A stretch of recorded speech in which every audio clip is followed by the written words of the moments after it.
Welcome, ladies and gentlemen, to the Pog State round table that is square. Here's where we discuss absolutely everything that is season wrap-up, playoffs, our predictions, ideas, who's in ELO hell in each of these teams, all sorts of really fun stuff. And thankfully, I have the entire casting team to help me out. Welcome, guys.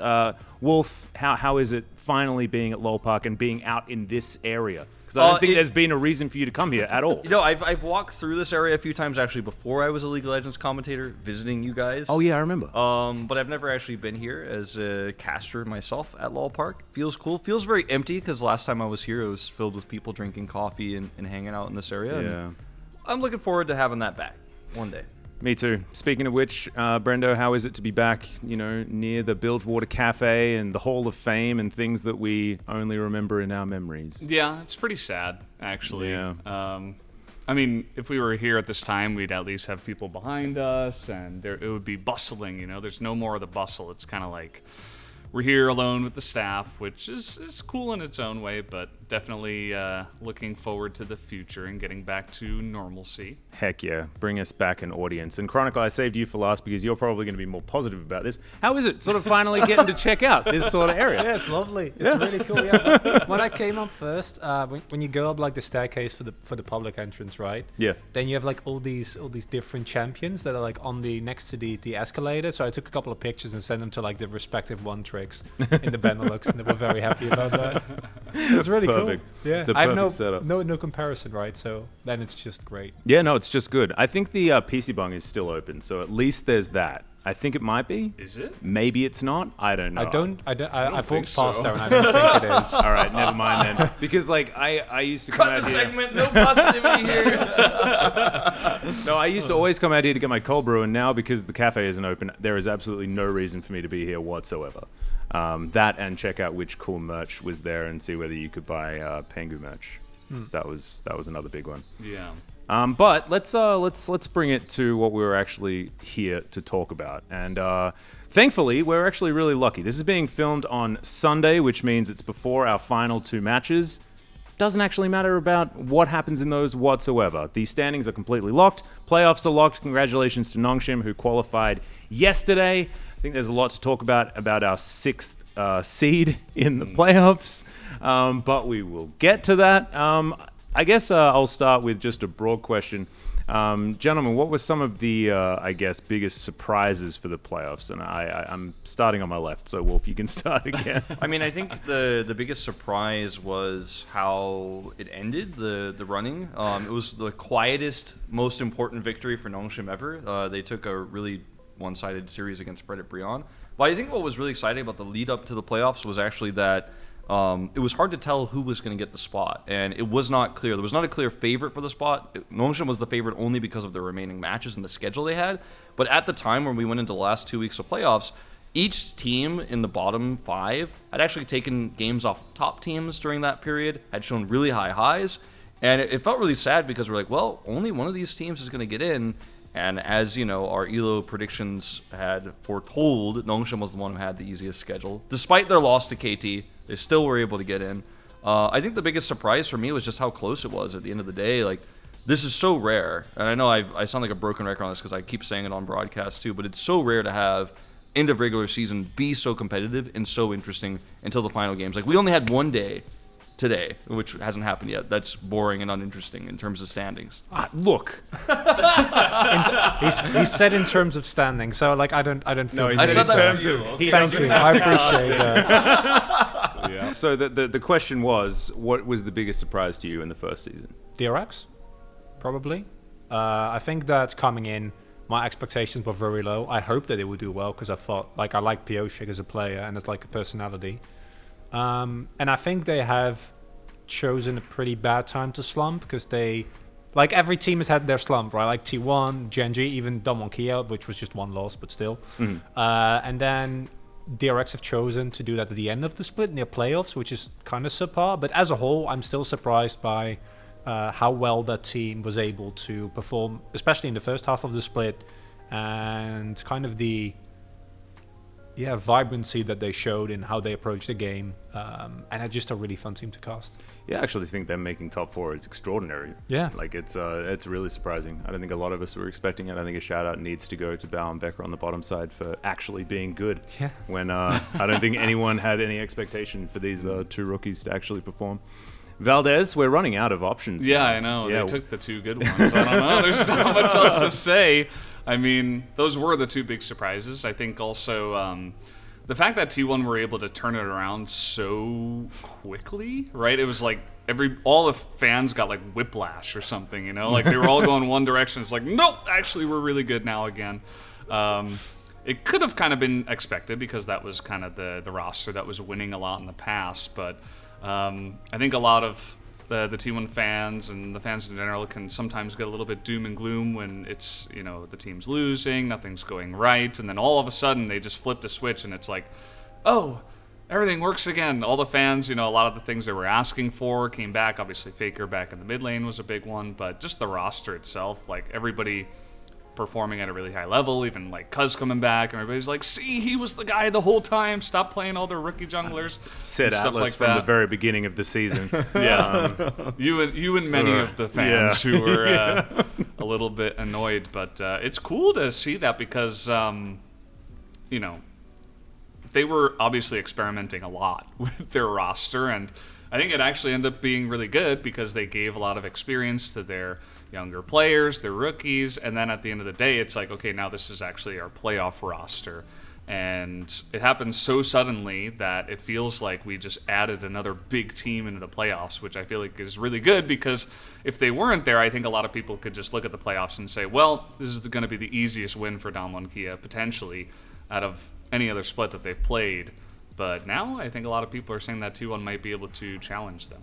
I actually think that the biggest surprise is the fact that not a lot was actually surprising. Damwon Kia, despite losing Noguri, remain completely dominant. Khan up towards the top side is actually, it feels like a really solid replacement, even though I forgot about Nuguri, man. I haven't. I haven't either. Every time I look over at the LPL, I get a little bit sad. Viper as well, you know, over there just absolutely dominating for EDG, a team that I used to be in love with as well when I was a commentator. I'm getting a little bit wistful.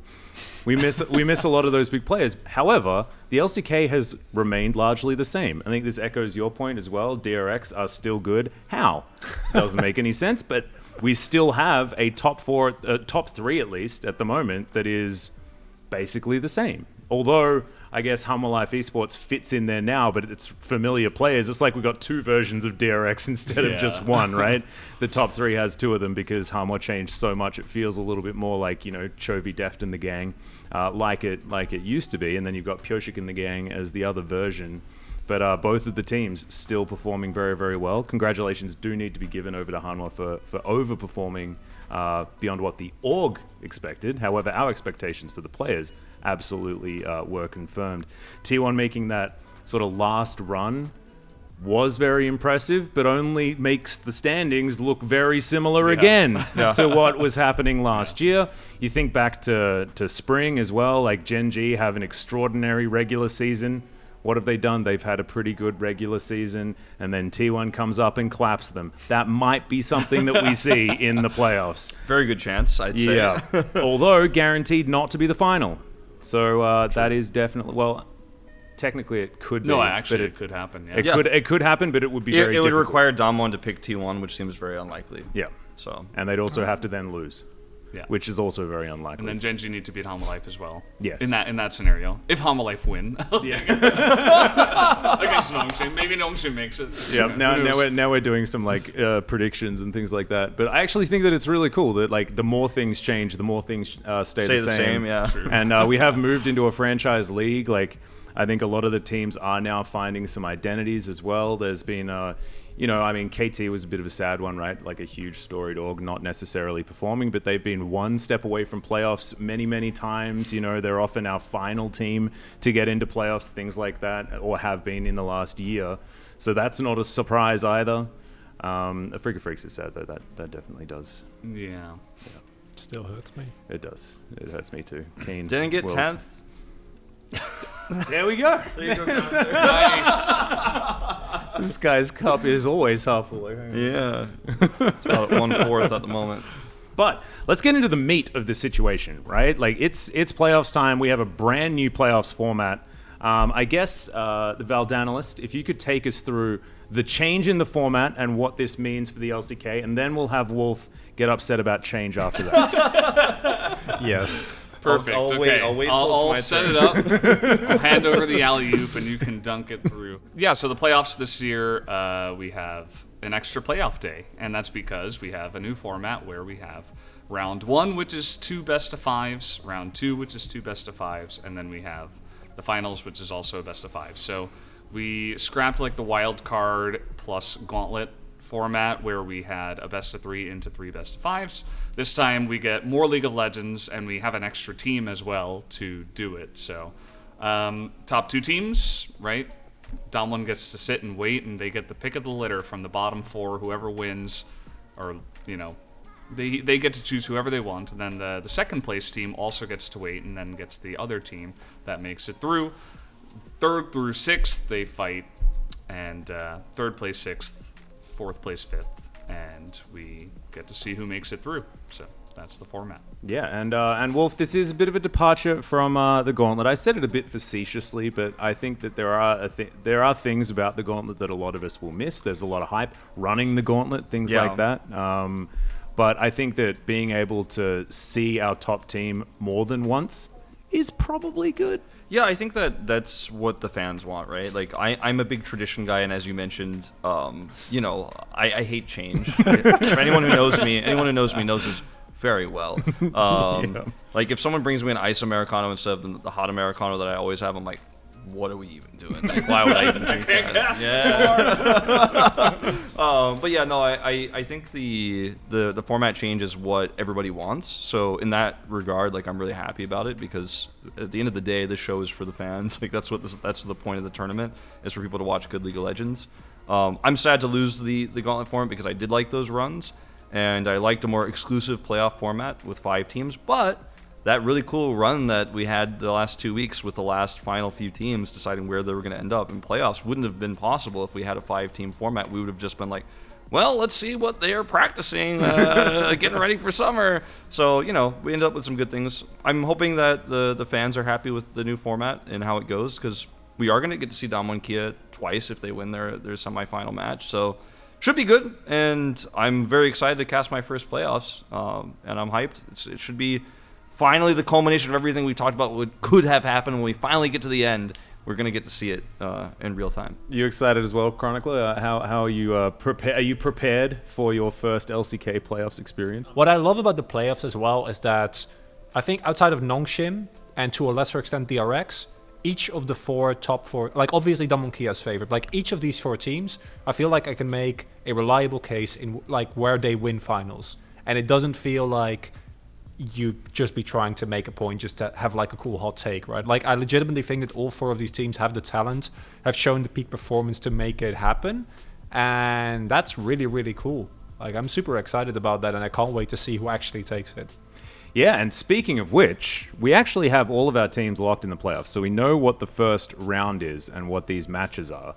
I have a bit of a hot take. I don't know whether it's a hot take, but I actually think that this playoffs is probably the easiest playoffs to predict that's happened in the last 4 years, I think. I agree, actually. I think it's almost like set in stone. When our producer told us, like, do you guys want to do a bracket prediction? I was like, what if they all look the same? I mean, I think they should, right? Like, I don't think it's too difficult. I think there's like a few rock paper scissors in there that are a little bit like it's a little bit unfortunate, but it's likely that it's just going to be the same, right? And I don't know. I guess we can go through it though. Do you want to take us through the first round, Chronicler? Who are our teams and who are they going to be taking on?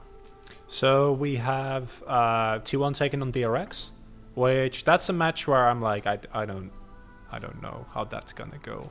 That's the one where I'm actually feeling a little bit dicey, specifically because of the form that T1 has been in recently. And DRX, like I said it jokingly that they chose their slump poorly, but they actually, like, this is not a good time to not be on form anymore. And I think it's normal for teams to kind of have ebb and flow in how you perform once you start losing. We even saw this with Damwon Kia. Like, they didn't keep losing after losing to Fred Brian, but they did look less confident, and they looked much shakier. And I think that DRX is going through a similar situation right now. And I don't really think that that's something you can afford against current Tier 1, because I think that there are still criticisms to be levied towards the draft to a certain extent, but that's a common criticism for a lot of LCK teams.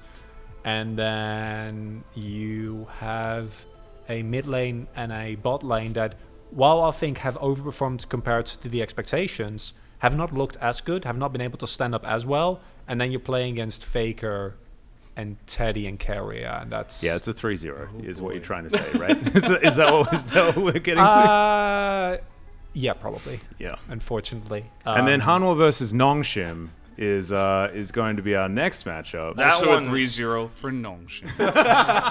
Yeah. Well, actually, if you go back to the Casper Cup, boys. I mean, I think this bracket is pretty predictable, like you were saying. But I think of all the predictable matchups, like this one is the most predictable. And I think it's a really unfortunate matchup for Nongshim, because I think they might have a better chance against DRX or even T1 because of the matchup between Duckdom and Deft in the bottom lane. This is a meta that super suits Deft, like a lot, and it's a decent one for Duckdom too.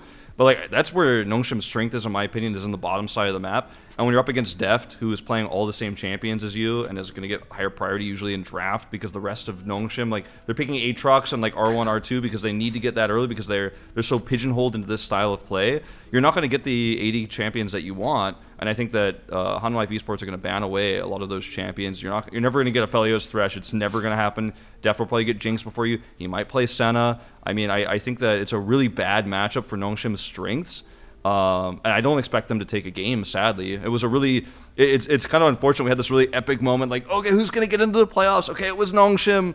And I think even Live Sandbox might have had a better time against Hanhwa Life Esports that particular matchup, right? Stylistically, this is really bad for Nongshim in this meta. So I think it's going to be, pretty easy to see how that one's going to turn out. I'm happy to be wrong. I'm happy to be surprised. But that one might not be a banger, to put it nicely. You also mentioned the like very even matchup of Deft versus Duckdom, and how it kind of like neutralizes Duckdom, and how Deft can definitely handle that bot lane that's very strong. And then you look at the mid lane, and it's like, that's why when you were saying like Live Sandbox could definitely handle this a little bit easier, I'm like, yeah, definitely, because it's Chovy versus Bay, and I mean, come on. Like, Chovy, he's the best laner in the mid lane, I would say, even better than Showmaker and Faker at this point. And I think we might even see solo kills. We might just see Chovy flame horizon him in one game. I think it's going to be a 3-0. It's not going to be close. I think it's going to be ugly. And also, they need to ban at least Chovy's Orianna and Lucian as well. And then he's got like the biggest champion pool of any player. Play Senna also if no, but this is the problem, right? And now Morgan's playing so well that they also need to protect Rich from this Morgan steam train of Scion chaos that he's been able to create. Like, it's terrifying. I look at this match and I'm thinking, if Peanut doesn't like, I'm talking solo queue Lee Sin levels of 12-0 at 2.5 minutes hard carry.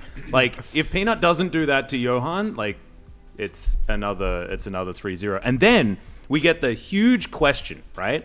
And so my idea of like the whole thing being predictable hinges on this one moment. And the one moment it hinges on is which team Damwon's going to choose. Will it be T1 or will it be Hanhwa Life Esports? I think it's going to be Hanhwa Life Esports, right? Like that's my prediction. So this is the thing that's like really difficult, right? Because Hanwha are higher on the standings. I think in a lot of people's minds, and also based on our ELO system that we had for the playoffs, right? Actually, T1 is third place when it comes to how they've been performing recently. There is still a match to come. It is Hanwha versus T1. That's going to be coming up for us in like the next couple of hours. Mm-hmm. That will tell us a bit about what this means. But I don't know where the smart money is as far as that choice. And if Damwon Kia choose T1, then all of a sudden, like, round 2 of the playoffs is extraordinarily interesting. Yeah. If not, it's another Gen.G T1 situation, and Damwon Kia is in a best of 5. I actually think you go for T1 because they will be a bigger threat later on. I think T1 is one. I'd be more afraid if I was Damwon Kia of T1 ramping up into a really strong finals than it would be for Hanhwa Life. Because I feel like Hanhwa Life has more clearly identifiable weaknesses. And if you meet them in the finals, I'd be less scared than against, say, T1.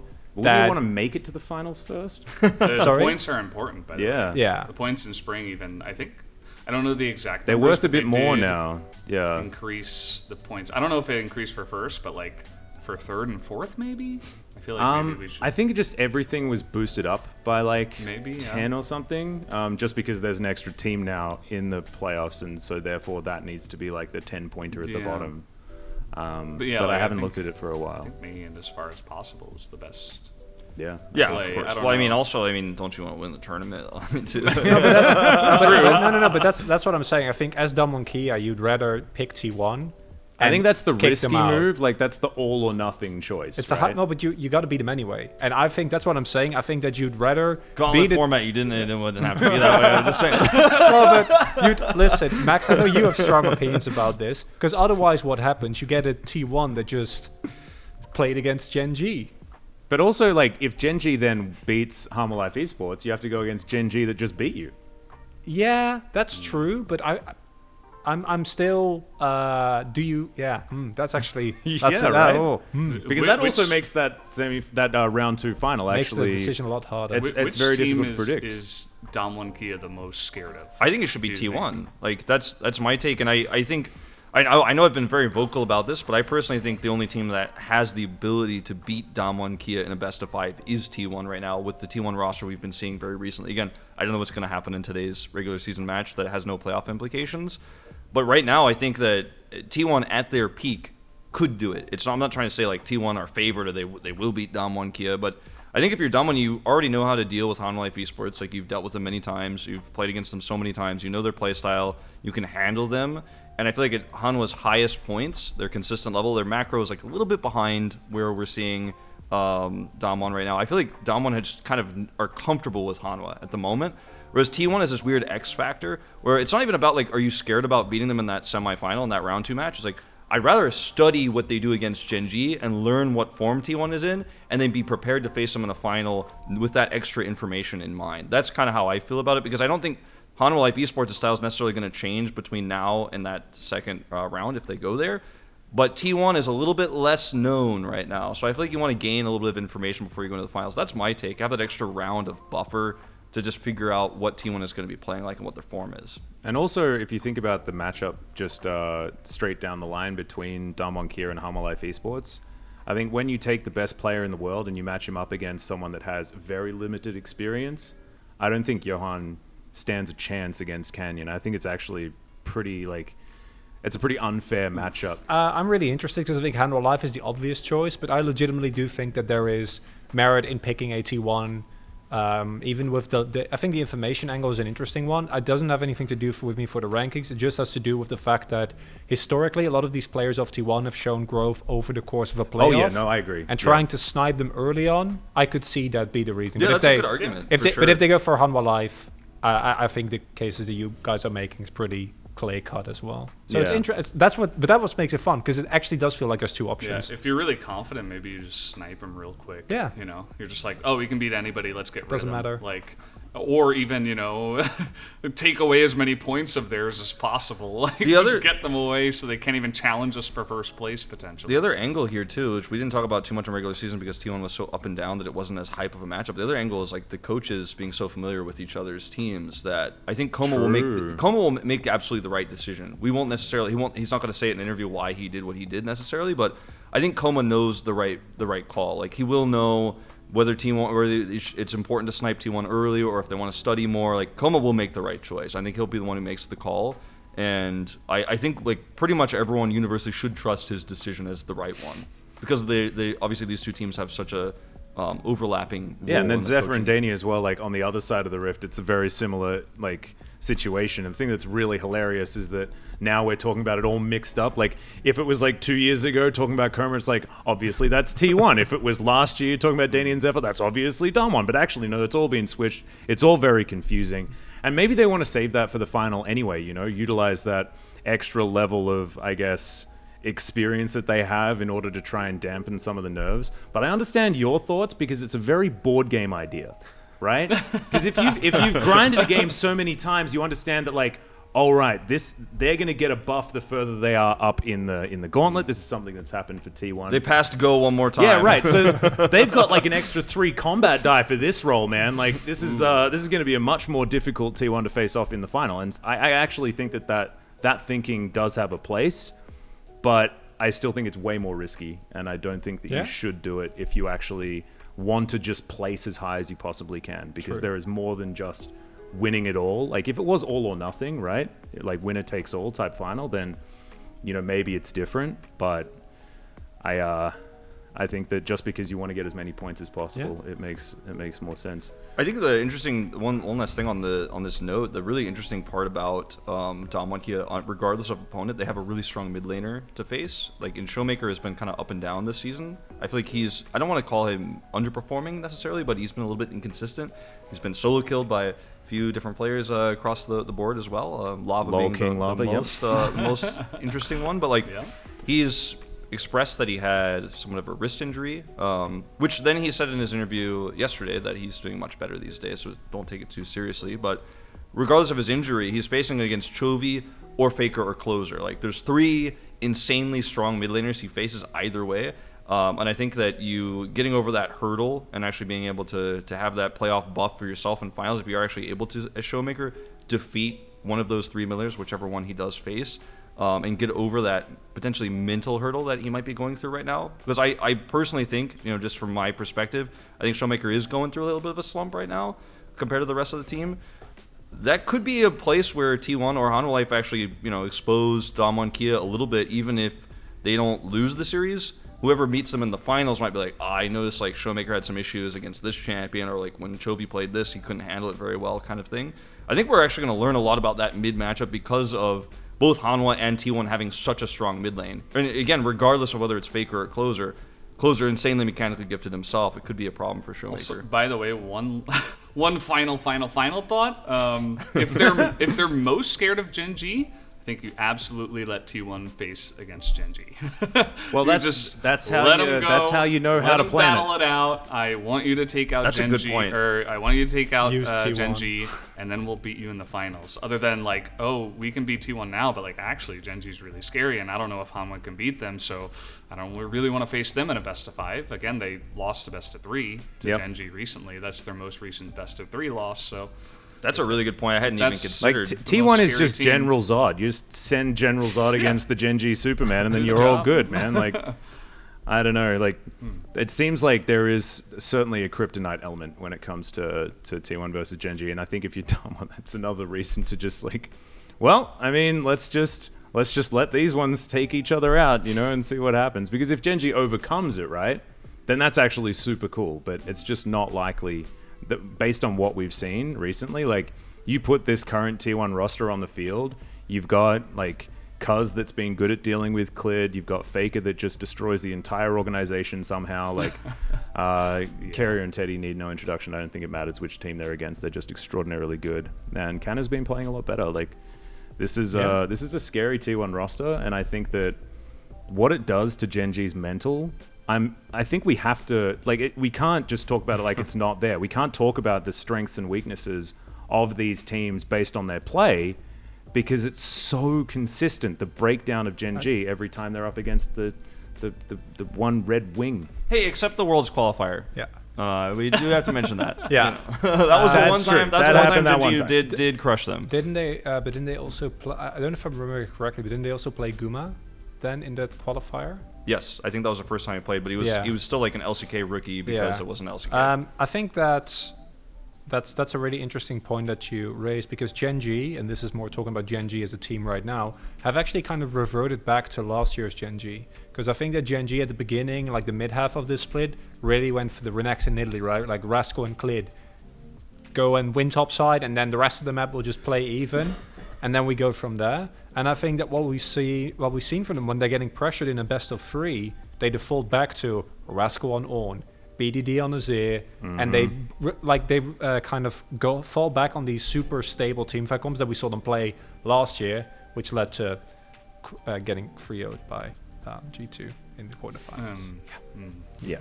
And that's a stain on LCK history that will never be. No, I mean, no, but like, I still think Gen.G is a really good team, but it's just that is something that worries me going into playoffs, that we slowly see them revert back, because I feel like they lost their confidence in their aggressive style, and then that leaves you open to teams that either play early game better than you or can actually match you or out-team fight or out-macro you. Yeah.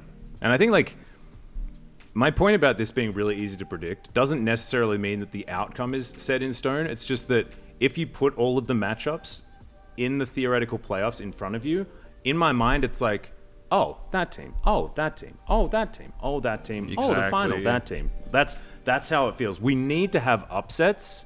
And I probably should have prefaced this. It's just bad hosting on my part, just to try and keep the hype. But like, we need upsets. We need teams like DRX to actually like remember that they're a good team at exactly the right time and challenge. I completely agree, and I also think that it's important to remember this because I think a lot of fans don't understand this. If you predict DRX to advance, like you're a bad analyst, basically. Like you cannot predict DRX to advance here. It's a ridiculous notion, right? Wow. Like now DRX may like somewhat randomly win because they're that type of team, or they might way overperform. Especially, you know, as you were mentioning, it's not a good time to slump. They might break out of it. They might completely come up with a new meta drafting style. I mean, they were the first team to popularize Udyr, for example. Now it's completely standard around the world, and like.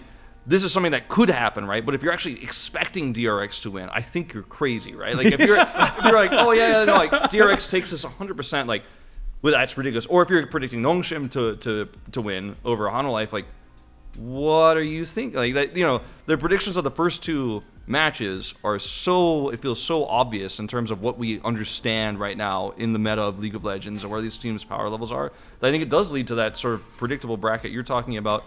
And if an upset happens, then the whole thing changes, right? But it just doesn't. It feels like you cannot predict the upset right now, unless you want to be a contrarian, Mal.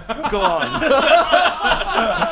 No, but I do want to say that this has been one of the most like topsy-turvy, upset-heavy splits of the entire LCK. True. And if you predict it, it's not an upset. Well, that's no. That's the problem. I mean, like you just because no one remembers wrong predictions because no one cares. But if you're the guy who gets it right, no, I'm not gonna.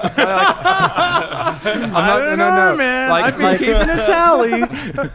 I'm with you there. I do, however, think that the less we expect it, the better it will be when it inevitably happens. Because I think in like 90% of the cases, the bracket just plays out as any quote-unquote reasonable person would expect to, right? I think during round 2 it gets a little bit more like trouble, but like round 1 should be very, very, very clear. But that's what we thought so many times. And the fact of the matter is, it just matters what your form on the day is. And we've seen all these teams that are playing really well and that are clear favorites have their off days, both in terms of draft. Need I remind you of the triple tank Hanhwa Life draft? Oh yeah. Or of the exactly. But that's my point, right? And like I think that reasonably it shouldn't happen, but we've collectively said that many a times this split, and we've been wrong. There is the aspect of the unknowable. Yeah. Sure. Yeah. I do. Based on what we know. Yes, to be true. I agree with your core take that I think on paper this is pretty clear cut. Like yeah. I'm not trying to say that actually there is the analysis why DRX will win. It's funny because if you're a DRX fan, you're probably like you're trying to like become religious or something. Like you're praying and like hoping, like you're actually like rubbing your hands together like this in front of the draft screen, hoping that actually Pioshik has a secret pick that nobody knows about that's like going to totally change the best of 5. Teemo. It's Riven Jungle. Riven Jungle. That could There's be also like a change of patch and things like that as well. I believe that we're going to be on 11.6. Yeah, it actually and benefits Gen.G, I think. Yeah, and also, really you know, cool. the rise of Jin as well as something that will just directly benefit Damwon, which I'm a little bit scared of. We didn't actually see it. We haven't seen too much of it elsewhere, but Jin is said to be one of the big boys of the patch. And when you see Jin, I just think Ghost. Because he's just really good at standing back and shooting people. That's kind of his thing. Yeah. So I think for playoffs, I'm going to make a prediction. I think we're going to see Urgot at least once. Oh, yeah. Hit me with your Urgot. Oh, definitely. I think Urgot I'm re-sad about a Freaker again. Kane was such a good Urgot. I actually... every best of 5 scenario, we always get like that one game where it's like, oh my god, this is the crazy G2 God. last night. Yeah, G2 last night. or you know, It's gonna be. Is Chovy gonna do it again? The mid Urgot from like 2018. Sure. I think God, I'm Chovy's so a good scared. choice. I was really sad we didn't get to see Urgot 11.5 because I think that he's still strong on 11.6, but on 11.5 he was actually broken because his on-hit modifier with Titanic was like, it was 25% more than it should have been. Ooh. Yeah, and teams have just not picked it up. So that's just like he got nerfed on 11.6 to make sure that that specifically didn't happen because Titanic Hydra Urgot Rush was apparently really good, and I tried it. It was really dumb. If I can win top lane with it, then you know that's Is that like your problematic. shotgun legs? Just like Yeah. do ridiculous. Oh god, Yeah, no, but- shotgun legs were already really annoying. Yeah, and yeah, it was not healthy for the game. So it's good that it's nerfed. But I love So Urgot. I think Urgot at least once. You remember the last time Urgot happened like this was the KT.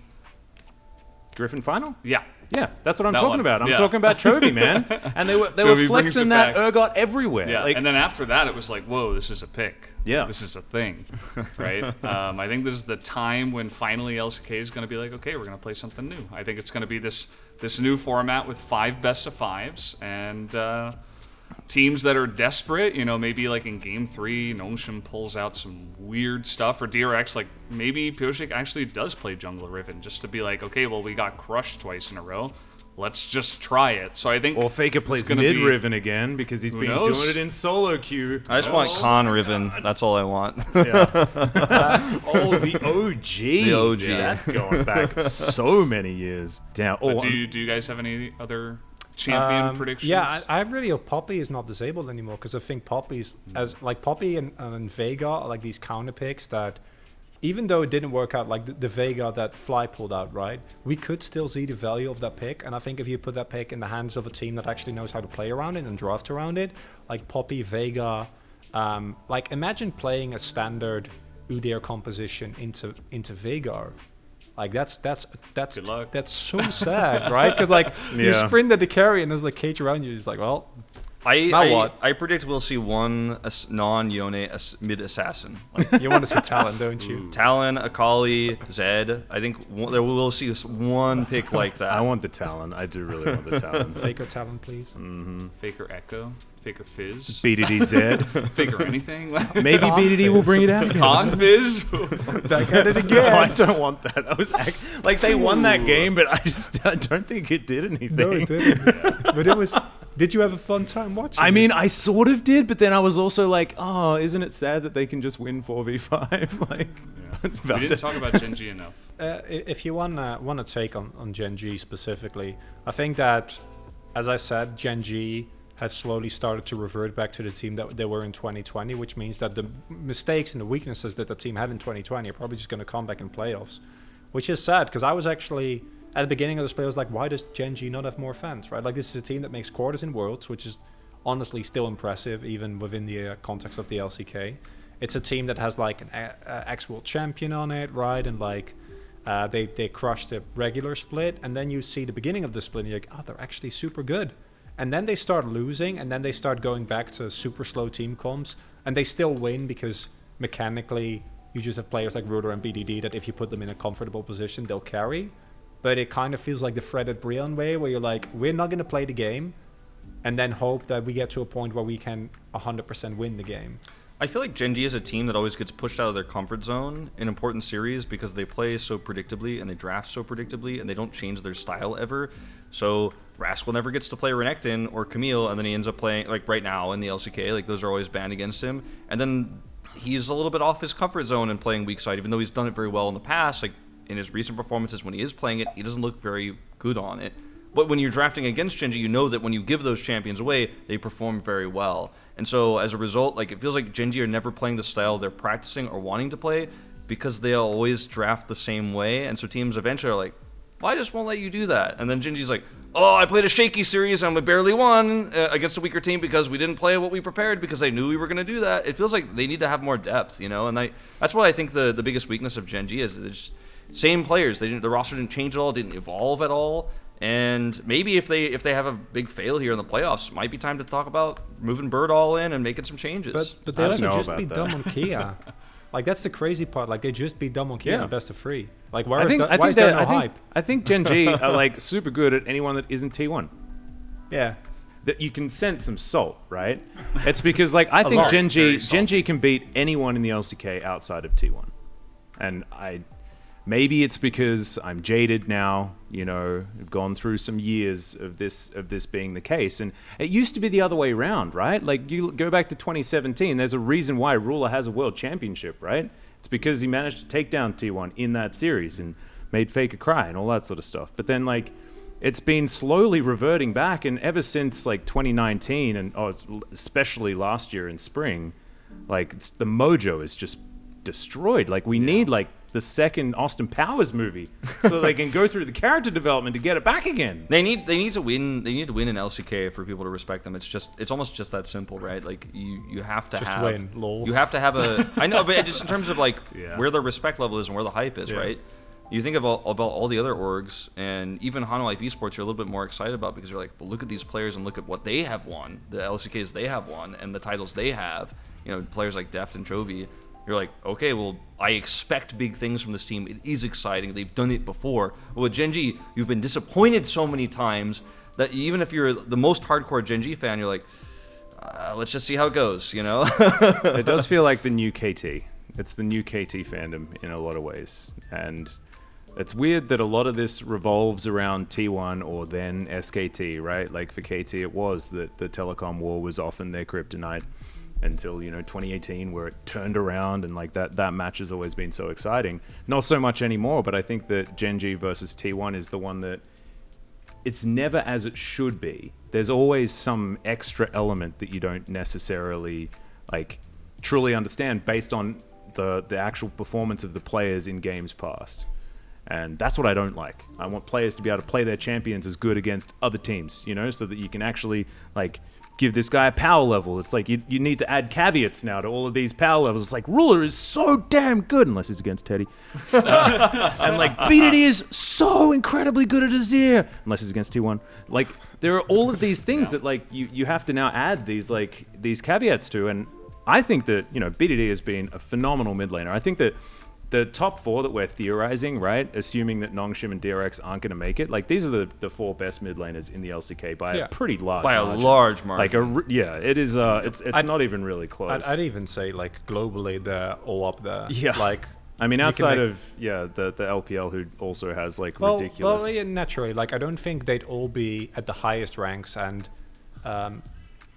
if you look at like specifically who would be at the top, obviously you just got to go for Showmaker. But like BDD would still make a top 10 list in a lot of cases, or I think he should do at the very least. Yeah, I think without these caveats, right? 100%. Yeah. Okay. Let's say they don't face off because.